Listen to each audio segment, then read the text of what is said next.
হরে কৃষ্ণ সবাইকে। তো আজকে সন্ধ্যা 7:30টার সময় আমি গেলাম মেয়েকে পিক আপ করতে।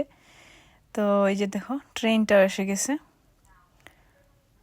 এই যে ট্রেন এসে গেছে, ও ট্রেনে নামবে। আর এইদিকে দেখো কি শুরু হয়ে গেছে, snow, first time in this winter. তো আজকে অনেক দিন পরে স্নো প্রথমবার দেখা গেল, এই প্রথম শীতে স্নো পড়লো। তো দেখে প্রথম স্নো দেখলে খুব খুশি লাগে। এই যে দেখো স্নো পড়তেছে আর খুব ঠান্ডা, প্রচণ্ড ঠান্ডা আজকে। তো কালকেও খুব ওয়েদার খারাপ থাকবে সবাই বলতেছে, নিউজে দেখাচ্ছে।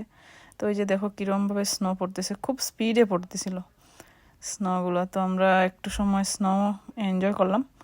তো এই যে দেখো স্নো, এই যে দেখাচ্ছি। তো খুবই ঠান্ডা পড়ে গেছে, কি যে হবে বুঝতেছি না, এই বছরটা লাগতেছে বেশি ঠান্ডা। হরে কৃষ্ণ।